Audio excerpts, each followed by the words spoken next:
You know, it's almost like your birthday with a package from China, so let's go.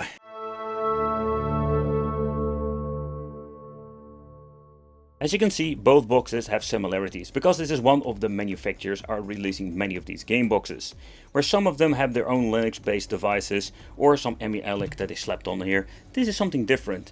This is something that is a combination of an Android box or an Android stick, in combination with, let's say, the option to play actually games. So what they're doing is slapping some old Android boxes together and slapping some Emulation, because that's actually what it is. Emulation is a piece of software you can download for free yourself. So if you're going to get yourself the right chipset with an Android box, you can make it fairly cheap. This is a very tiny box, by the way, and it's absolutely the M8Pro Mini. So when it comes to this, it's absolutely just an Android box. There is nothing special or a logo whatsoever.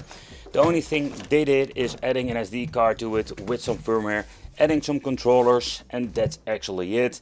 In the inside, we're only going to get ourselves a 64 gigabyte. And do you know what's kind of bummer? They are using a lot of cheap cards. They're not even branded. Back in the day, they had original SanDisk, but also fake ones. But now we're just having very cheap cards with no brand whatsoever.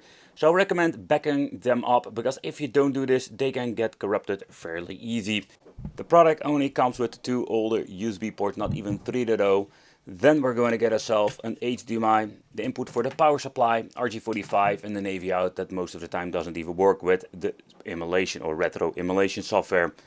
Nevertheless, let's plug everything in and let's play some games. Another really annoying thing is there is no on-off switch on the system itself, so you need to do something with the power supply.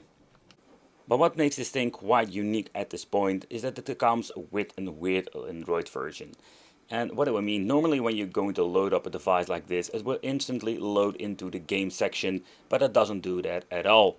It basically sideloads the Android and just loads up a new interface and software. But this is a quite interesting story, because we're not going to get different software. We're just going to get ourselves a weird looking Android version that has Google Play and Netflix. Take consideration, these boxes are most of the time rooted, so you cannot even use Netflix 1080p. But putting it up over here in the game section, we're just going to get the menu that we're normally going to get. But let's take a close look at the menu. What can we actually play with this device? There are all kinds of platforms on it. Think about N64, PlayStation Portable. But with these very cheap, like low power boxes, not everything is going to be running perfectly. All the way up to PlayStation 1, I think it's not going to be a problem. So there we're going to mainly focus on just to see what kind of platforms will run on it and what not at all. So we can press the Y button, and with Y we do have an option to search.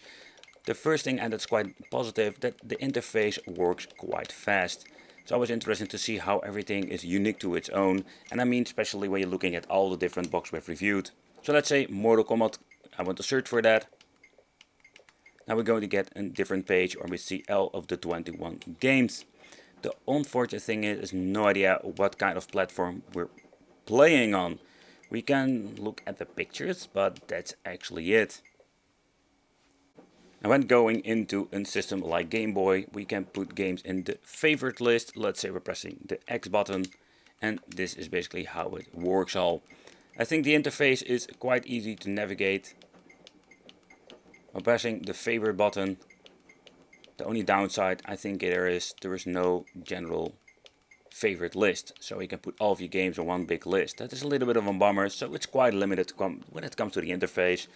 Start and select doesn't do anything pressing at the same time. Some of them even have the option to configure new controls, so this system is completely locked.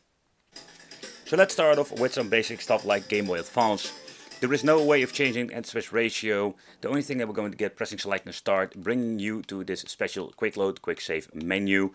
Joystick key can be switched out. We can quit the game this way, and that's it.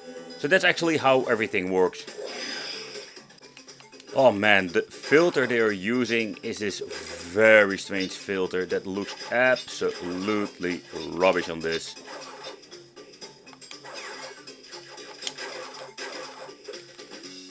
So far so good. When it comes to the audio, no weird stuff going on. The annoying thing is when you're getting into Game Boy, where everything is stretched and even having 6:9 aspect ratio. But also the same kind of weird blurry, not like blurry, it's like this very strange filters over it. I know why they're adding this, simply because everything looks really bad when it comes to stretched out.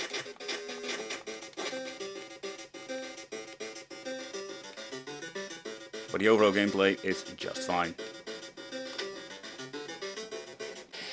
Another thing I've noticed, like the general volume is absolutely low. When I'm going to mess with my television, it has been set to 90% of maximum volume, so it's crazy to think about it. The output that comes from this is very low. The only thing I can maybe figure out is that getting myself the extra remote, because the internal audio is not on the right volume of the Android box itself, because that's actually what it's using now. So let's see if we can make a quick slot. Is that the thing what happened? Let's see if that helped, worked out. No, I think I pressed the wrong button. There we go. There we go, let's go to the load. I have no idea how this works, seriously. No.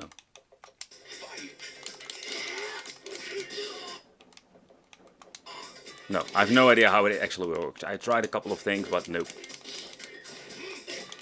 So it seems to be it doesn't work, or I'm just messing it up.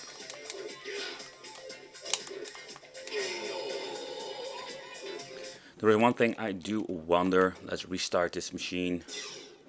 And can we actually save in the game itself? Because that can be a problem. Memory card.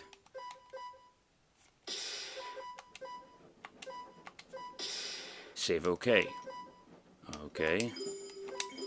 Now we're going out of the game. Just see actually how this works. Let's boot up the game again.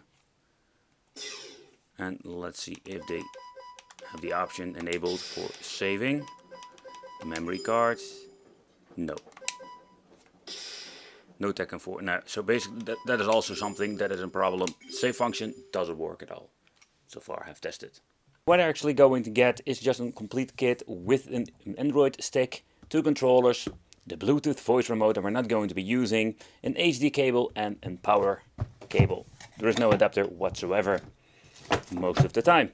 But what we're going to get is a very tiny, very cool looking game stick. They also say it over here, TV and game stick. What you need to do is unplug it and just plug it into your television. Give this thing some juice with the micro USB cable. And yep, you can just plug it in and you can just enjoy some retro games. But we're going to get ourselves more goodies. The controllers, and with the controllers it's always a gamble. And this thing, man, this feels really cheap. Very strange plastic. The battery compartment, 2 AAA batteries, and on and off switch is the same configuration that I've seen many times before. But it is absolutely cheap quality. You can just feel it by holding it.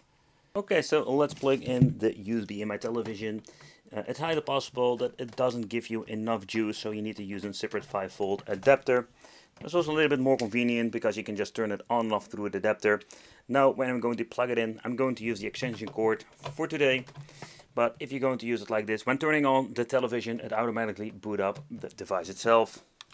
So when booting up the device itself, it will show you Android in the beginning, because it's just an Android box.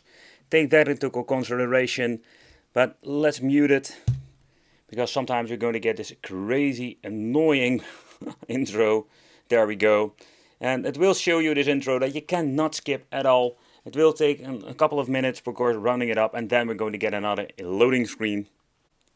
And after that loading screen, we're going to be booting up in the system itself, where you can actually choose the game, the platform, or platforming game, and just enjoy yourself. Nevertheless, it will take up a couple of seconds, but the configuration for each box is quite different. For example, with this one. You don't need to connect this thing to the internet, so what we're going to do is going into the game over here. By entering the game, we're going to get into the menu where we can choose our platform. The configuration is just different for each product, and it also includes for this. So this is the platform we're getting: GBA N64, Game Boy Color, Game Boy Classic, Super Famicom, Mega Drive, PlayStation Portable, Famicom, PlayStation 1, Neo Geo. Then we have Capcom systems, and of course, then have we of course better set like we got MAME and Arcade. Pressing select and start, we're going to get the quick save, quick load option for each single game. Here having different slots where we can quick load and quick save, and the joystick configuration over here. It's very limited with the stuff that you can do actually.